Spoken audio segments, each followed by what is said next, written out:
अस्सलाम वालेकुम, my name is इकरा जहां और मैं ज़िबुन्निसा हॉस्पिटल में एक ऑप्टोमेट्रिस्ट की हैसियत से अपनी खिदमत सर अंजाम दे रही हूँ।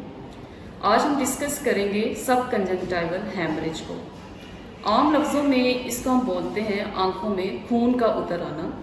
तो बेसिकली आपको ये सामने जो एक पिक्चर नज़र आ रही है, इसको हम बोलते हैं सब कंजंक्टिवल हैमरेज। इसको हम क्यों नाम दे रहे हैं? क्योंकि आप देख सकते हैं कि ये जो रेडनेस है, ये जो हैमरेज है, ये बेसिकली हमें देखने को मिल रहा है। नॉर्मल अगर हम आँख की बात करें तो ये जो आपका वाइट पोर्शन होता है, स्क्लेरा जो होता है, ये बिल्कुल साफ होता है, वाइट कलर का होता है।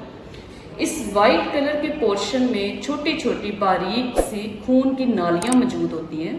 अगर किसी वजह से कोई एक नाली भी लीक कर जाए या फट जाए तो वहाँ पे ब्लड जमा हो जाता है। इसको हम बोलते हैं सब कंजंक्टिवल हैमरेज। इस तरह की कंडीशन आपको बच्चों में भी देखने को मिलती है। वो बच्चे जो कि न्यू बोर्न्स होते हैं, इसके अलावा जो थोड़ी ज़्यादा उम्र के बच्चे होते हैं, जो बाहर अक्सर खेलते कूदते हैं, आँख में किसी भी तरह की कोई चोट लग जाती है, तब भी हमें देखने को मिलती है। जो एडल्ट्स होते हैं जिनमें एलर्जी का मसला होता है, अपनी आँखों को रगड़ते हैं, मलते हैं, तो तब भी ये कंडीशन हो सकती है।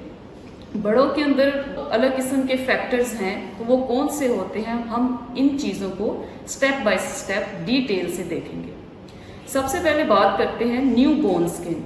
तो न्यू बोर्न्स के अंदर जो कंडीशन होती है वो कुछ इस तरह की होती है। ड्यूरिंग डिलीवरी मदर का जो एक प्रेशर है वो बच्चे की आँख के ऊपर पड़ता है, आँख की ब्लड वेसल लीक करती है और ये सूरत हाल हो जाती है। बच्चों की बात करें तो बच्चे जो है ना, समटाइम्स उनके अंदर इस तरह की कंडीशन हमें देखने को मिलती है।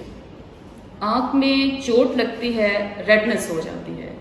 इसकी डिफरेंट कंडीशंस हमें देखने को मिलती है। समटाइम्स ऐसा होता है कि पूरी की पूरी आई रेड हो जाती है, लेकिन समटाइम्स ऐसा होता है कि सूरत हाल जो है वो कुछ इस तरह से हमें देखने को मिलती है। दोनों आंखों में भी हो सकती है और किसी एक आंख के अंदर भी हो सकती है। इसके अलावा वो यंग्स जिनको एलर्जी का मसला होता है, उनमें भी सिमिलरली ऐसा ही होता है। कुछ एडल्ट्स हैं जिनमें शुगर का मसला, ब्लड प्रेशर, कुछ ऐसी अद्वियात का वो लंबे अरसे से इस्तेमाल कर रहे होते हैं जो कि खून को पतला कर देती हैं। तो इन सारी कंडीशंस की वजह से बड़ों के अंदर मसला क्रिएट हो जाता है। दूसरा सवाल जो होता है, जो अक्सर मरीज़ पूछते हैं कि क्या ये नज़र को मुतासर करती है, तो जी नहीं, ये बिल्कुल भी नज़र को मुतासर नहीं करती।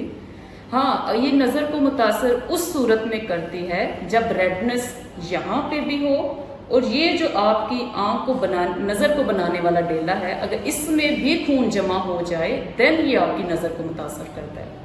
ये देख सकते हैं आप कि खून यहाँ पे भी जमा हो गया है और साथ ही साथ में ये जो आँख का डेला है, अगर इसमें भी खून चला जाए देन ये आपकी नज़र को मुतासर करता है। ऐसा सिर्फ और सिर्फ उस सूरत में हमें देखने को मिलता है अगर आँख में सीवियर किस्म का कोई ट्रॉमा हो जाए, कोई चोट लग जाए, खासकर बच्चों के अंदर, तो फिर हमें वो एक एमरजेंसी कंडीशन होती है। उसमें हमें फिर पेशेंट को एमरजेंसी में लेके उसके डिफरेंट कुछ टेस्ट वगैरह परफॉर्म करने पड़ते हैं नज़र के, और ट्रीटमेंट स्टार्ट करवाना पड़ता है। इसके अलावा अगर सिर्फ ये कंडीशन हो तो इसका क्या ट्रीटमेंट है?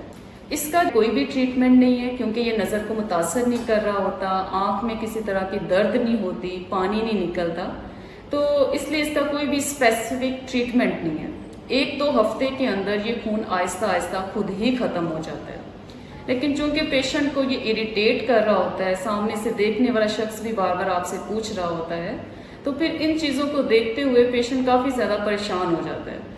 तो इसलिए इसको थोड़ा सा कम करने के लिए, इरिटेशन को कम करने के लिए, हम जितने भी आर्टिफिशियल टीयर्स होते हैं, मसनूई जिन्हें हम कतरे भी बोलते हैं, वो पेशेंट को लिख के देते हैं। फिर पेशेंट उनको इस्तेमाल करता रहता है और फिर विदिन 2 या 3 वीक्स ये चीज़ बिल्कुल ख़त्म हो जाती है। तो अगर आप भी किसी की आँख में या अपनी आँख में इस तरह की कंडीशन देखें तो आपने बिल्कुल भी परेशान नहीं होना। हाँ, अगर ये आपको लगे कि इसके बाद आपकी नज़र पे असर पड़ा है, फिर आपने फौरी तौर पर अपने डॉक्टर को चेक करवाना है। Thank you.